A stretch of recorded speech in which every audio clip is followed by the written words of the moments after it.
Okay, so we're starting on part 8 of passing your Checkride in a Robinson R44. And the next subject up for discussion is going to be the National Airspace System.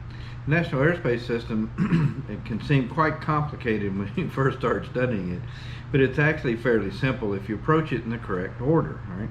So how I like to do it is, say for instance that this table that we're, all my stuff here is sitting on, this table was the continental United States.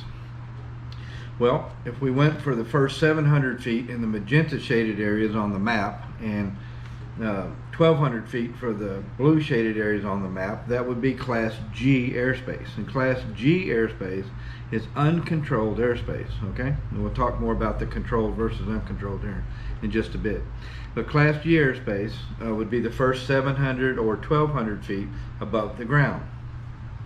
Where Class G airspace, where Class G airspace ends, Class E airspace begins and goes all the way up to 18,000 feet, all right? So that's Class G and that's Class E airspace, all right? The remaining airspaces have to do with controlled airports. So we have Class D, Class C, and Class B, all right? Class D is the smallest of the controlled airports, all right? So that would be here, and the actual size of a Class D airport is typically 5 statute miles from the center out to the segmented circle, and about 2,500 feet to the top, rounded to the nearest 100. Class C airspace is 2 5 nautical mile rings, generally rounded to the nearest 100 and 4,000 feet off the ground. And then Class B airspace, which is B, I like to think of it as big ass airspace, are the major airports. There's about 18 of them, I believe, in the United States, and that, St. Louis, Miami, New York, LA, Phoenix. And the shape of those can be quite variable, and the tops of them go to 8, 10, or 12,000 feet. All right. So Class G down low, where Class G ends, Class E begins and goes up to 18,000 feet. And then you have your airports interspersed in there, the control zone airports, Class D, C, and B. And we're going to look at all these in much greater depth here in just a second. And that's the basis of the airspace in the United States. Now I'm going to cover some twists that occur when you get from about Colorado to the west. There's some interesting twists on airspace out there. Class G changes, and there's some variations in it. We'll talk more about that specifically here in a minute. But that's the basis for the airspace. Okay, so what other kind of airspace do we have to look at? Well, we have to look at MOAs and alert areas, restricted areas, and prohibited areas, and we'll look more at those in some detail here in just a bit. But that's the basis. But that's how the airspace is arranged throughout the United States. Right? So now I know somebody out there is going, well, he didn't even mention Class A airspace. That's right, I didn't. Class A airspace begins at 18,000 feet and goes all the way up to 60,000 feet.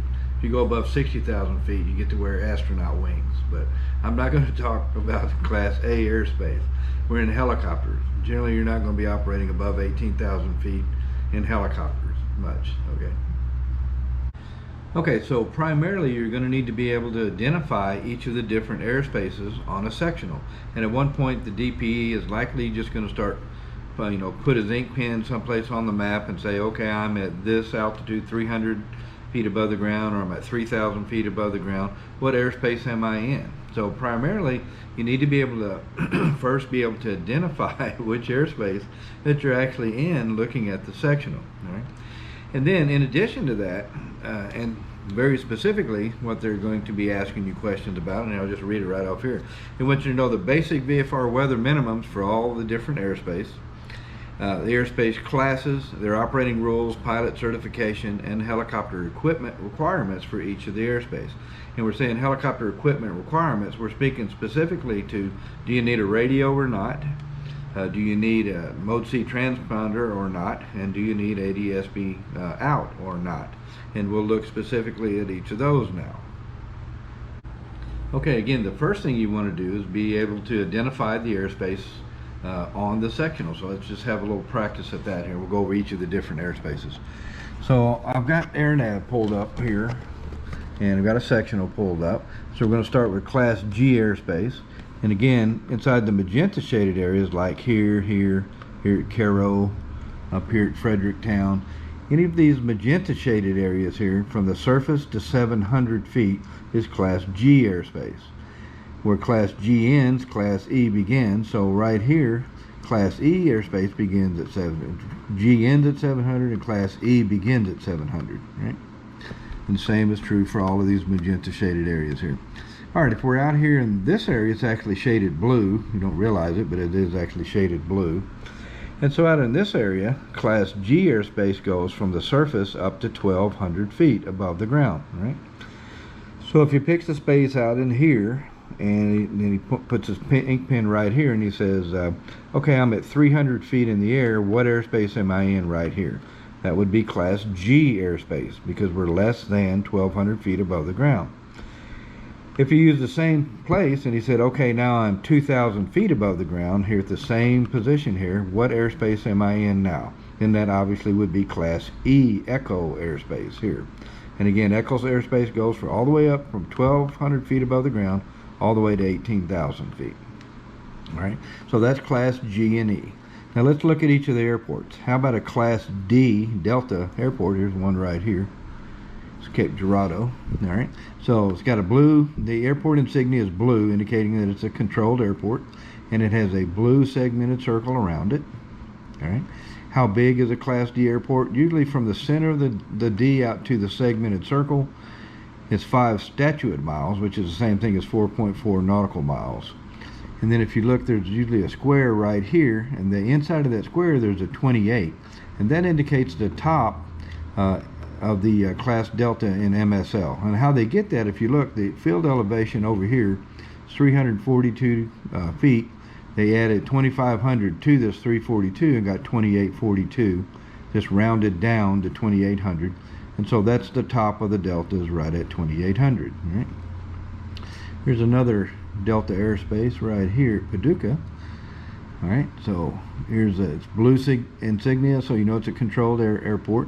It has a blue segmented circle around it, indicating how far out the airspace goes. And the top of this one is actually at 2,900 feet. Again, the field elevation at Paducah is 411. They added 2,500 feet to that and got 2,911. They rounded it down to 2,900, and that's indicated by this box on top of what the top of the Delta airspace would be, 2,900 feet. All right, let's look at a Charlie airspace, or Class C airspace. All right, here's Evansville, Indiana. It's got a blue insignia, so you know it's a controlled airport. It's got 2 magenta circles around it, and these magenta circles are now 5 nautical miles. Why they changed it from 5 statute to 5 nautical? Good question, but they did. So in a Class C, it's 2 5 nautical mile circles out here. All right. And again, the top of a Class C generally goes to 4,000 feet above the ground.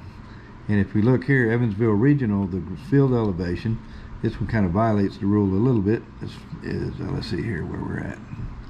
Yeah, it's Evansville Regional, 422 feet. Add 4,000 to that, they got 4,422. They actually rounded it up to 4,500 feet. So the top of this Class C airspace goes all the way to 4,500 feet.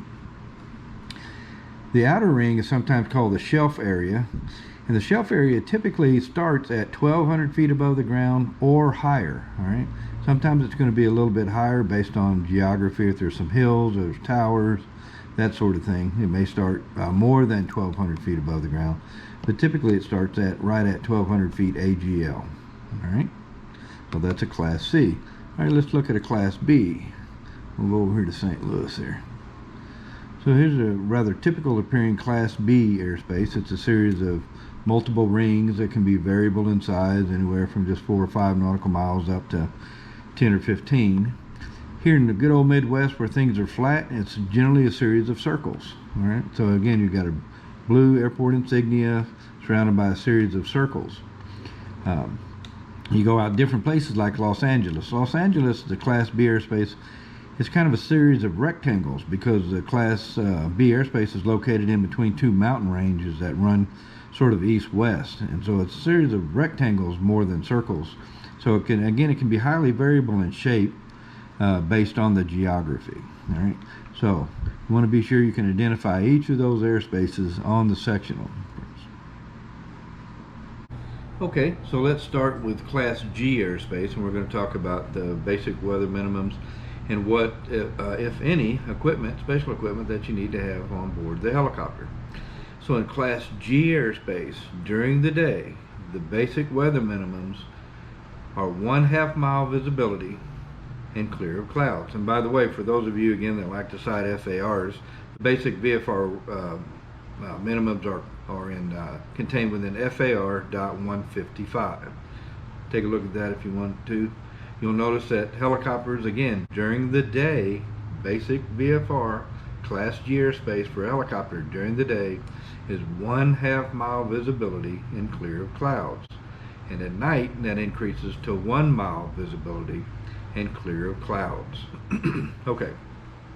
So what for garden variety Class G, and when I say garden variety Class G, I mean Class G that's not under the shelf of a Class C or a B. For garden variety Class G airspace, what, if any, special equipment do you need to have on board the aircraft? And the answer is you don't need any. You don't need a radio. You don't have to talk to anybody. The requirement is see and avoid. Look out the window and don't run into anything. But you don't have to have a radio. You do not have to have a transponder with mode C, and you don't have to have ADSB out. Okay, so that's your requirements for Class G airspace. Okay, so for what I like to call non-garden variety Class G airspace would be Class G airspace that was under a Class B or a Class C shell. So let's look at that. So how you might have to field the question there would be something such as this. Here's your Class B airspace, and let's take this ring right here. Class B doesn't even begin until 5,000 feet here, okay? So if he was to put his ink pen right here and said, okay, you're 300 feet in the air right here, what class airspace are you in? Well, you're in Class G airspace, all right? And again, what would be your basic weather minimums for Class G airspace right here? During the day, a 1/2 mile visibility and clear clouds, and at night, 1 mile visibility and clear clouds. Now, when he gets to special equipment, there is now some special equipment required because, number one, you're inside the Mode C veil here, so you have to have a Mode C, or have to have a transponder with Mode C, and since you're either below, within, or above a Class B airspace, then you have to have ADSB out. You don't have to have ADSB in, but you have to have ADSB out right here. All right, and then the next question would be, okay, so I'm here at 300 feet, just flying around here having a good time. Do I need a radio? How about a radio? Do I need a radio to be right here at 300 feet? And the answer is no, because you don't have to talk to anybody. You could fly around all day here and then exit out of here and go down here to Festus and land or whatever you wanted to do, but you still would not require a radio unless you were going to enter the Class B. Then obviously you got to be able to talk to them. But if you're here at 300 feet above the ground, you're in Class G airspace, and it would require a transponder with Mode C and ADSB out, but in that situation would not necessarily need a radio. And while we're on the subject, let's go ahead and talk just a bit about transponders. And again, for those of you that like to cite FARs, it's going to be 91.215 has to do with the operation of transponders. The reason I mention it while we're talking about Class G airspace is because in Class G airspace, in garden variety Class G airspace, where you're not under the shelf of a Class B or C, and you had a transponder, you could actually turn the transponder off. All right. So in Class G, which is uncontrolled airspace, not under the shelf of a Class B or C, you're actually allowed to turn off your transponder. All right. In other airspaces, anything other than Class G, in all controlled airspace, which includes Class E, Class B, C, D, and obviously Class A, if you have a transponder on board the aircraft, and this is a great question, they'll ask you, okay, so you're at 3,000 feet, you're in Class E airspace, you have a transponder on board the aircraft. Can you turn it off? And the answer is no. You're not allowed to turn off your transponder in controlled airspace. All right, unless directed by ATC. If that had some problem to do with interfering with ATC ability to do their job. And I'll give you an example of that. Sometimes we'll fly in formation. There'll be 3 or 4 aircraft, and all 3 or 4 aircraft will have their transponders on, and ATC will be getting a transponder proximity alert that's going off in their ear, and they'll typically, whenever we call in, they'll tell everybody to put their transponder in standby except for the lead guy. All right. So again, what questions are you going to field on this one? All right, you're in Class G airspace, and I could show you on the map here. I could point at say this area right in through here. You're at 300 feet in the air, and you've got a transponder on board your aircraft. Are you allowed to turn off your transponder right here at 300 feet in the air? And the answer is yes, because you're in Class G uncontrolled airspace right here at 300 feet in the air. You could turn it off. All right, the next question then I would pose, that I'd just scoot right up to here and say, okay, now you're 300 feet in the air, and are you now allowed to turn your transponder off? And the answer is no, because you're inside the veil, the Mode C veil, here at St. Louis. All right. And if you're in any other airspace other than Class G, Guard Variety Class G, not under the veil of a B or C, then you could, you have to leave your transponder on. And does it have to? All right. Then the next question is: so does the Mode C function of your transponder, does that also have to be on if you're in controlled airspace? Or are you allowed to turn that off and just have the transponder on? No, they both have to be on. You have to have the transponder and in Mode C, altitude reporting, to be in compliance. And again, that is located in 91.215, and there's you take a look at that one and see what you think. Okay, so next we're going to look at Class E airspace, Echo airspace. And you guys already know that where Class G ends, Class E begins. So Class E, good old Echo airspace, begins typically at 700 and above on the magenta shaded areas, and 1200 feet and above on the blue shaded areas. Okay, so what's our basic VFR weather minimums for Class E airspace? And we're going to talk about, again, garden variety Class E airspace here. For Class E airspace, the visibility requirement below 10,000 feet MSL is 3 miles visibility. And your cloud clearance requirements below 10,000 feet in Class E airspace is 500 feet below, 1,000 feet above, and 2,000 feet from any cloud. Right? When you get above 10,000 feet, the cloud clearance, both the visibility increases, and now it's 5 miles visibility is a requirement, and your cloud clearance requirements increase to what's called 1, 1, and 1, which means 1,000 feet below, 1,000 feet above, and 1 mile from any cloud. Right? So that's your basic VFR weather minimums. Right? Let's look at any special equipment needed. And again, we're going to start off by looking at garden variety Class E airspace that's not either below or above a Class B or C airspace, right? So, in other words, I'll show you here. Let's say that we're looking at Class E airspace, it's like right here, and let's say that we're 5,000 feet in the air right here.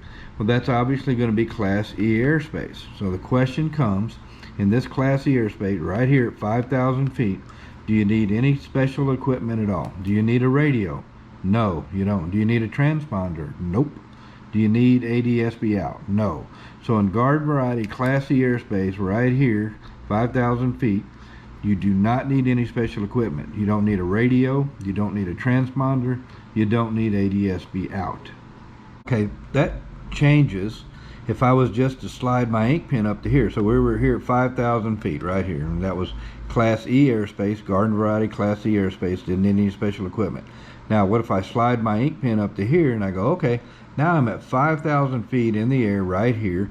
Number one, what airspace am I in? Well, guess what? I'm in Echo airspace here. Now the question comes, what special equipment do I need right here?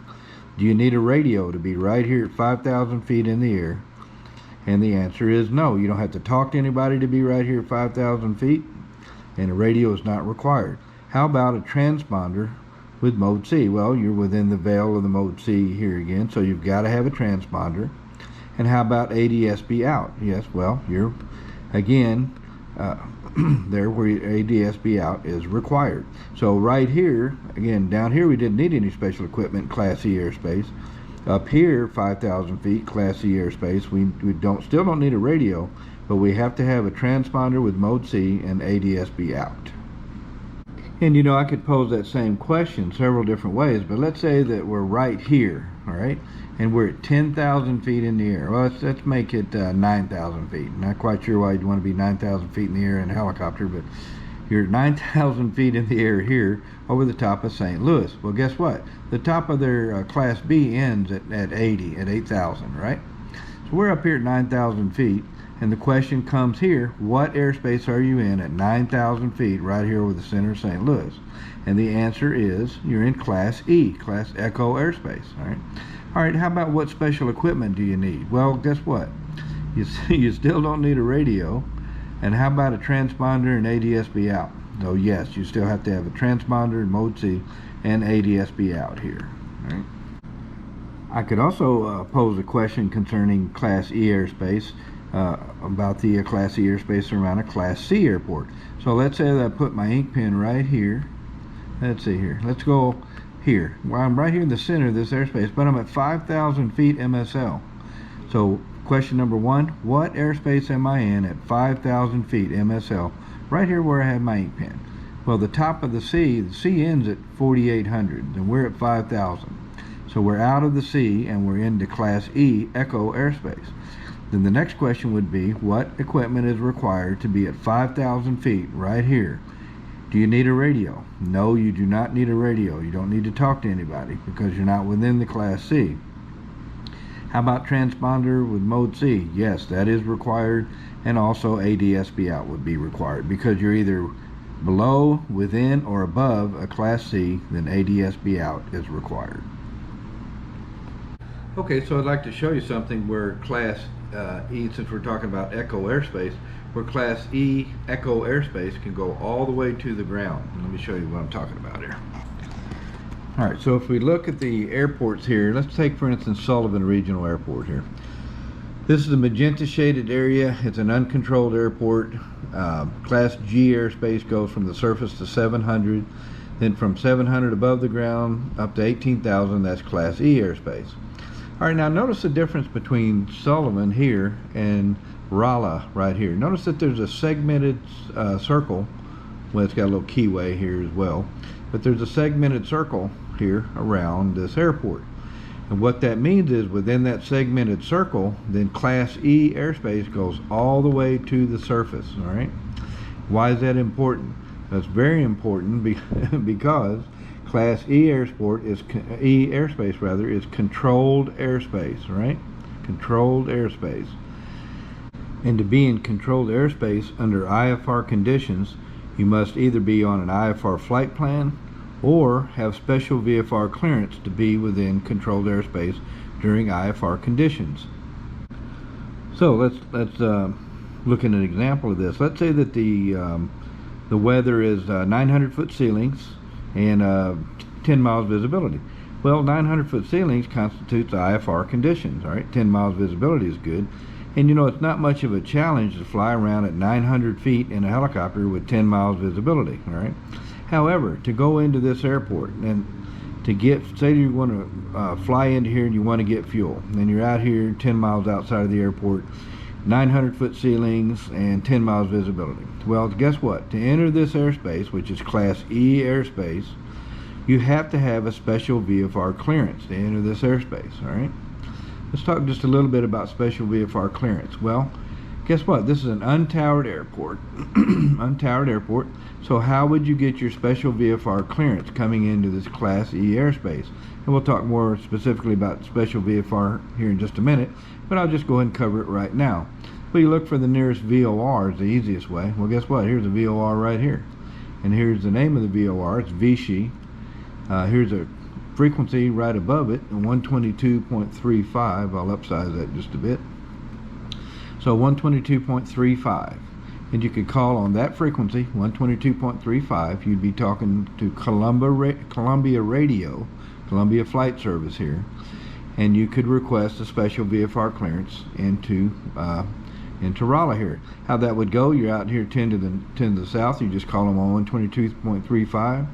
And call Columbia Radio, tell them, you know, Helicopter 201 Tango Bravo is 10 southeast of Rolla, Vichy, and I need to get special VFR clearance into Vichy for fuel. And they'll get your special VFR clearance for you, and they'll relay it to you. Takes them about 60 seconds to 90 seconds. They'll come back on board and they'll say 201 Tango Bravo's cleared into the Rolla surface E area. At or below 2,500 feet, maintain special VFR conditions at all times, and be sure and call landing assured at Vichy there. And now you can come right on in and get your fuel there. All right.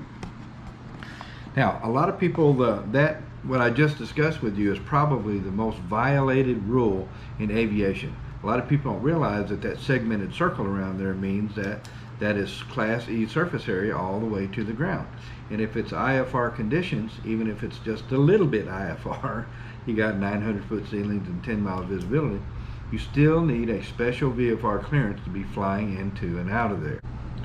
Okay, so that does it for Part 8, and we'll be continuing on with National Airspace System in Part 9. And again, if you haven't done so yet, please like and subscribe, and we'll see you guys in the next video.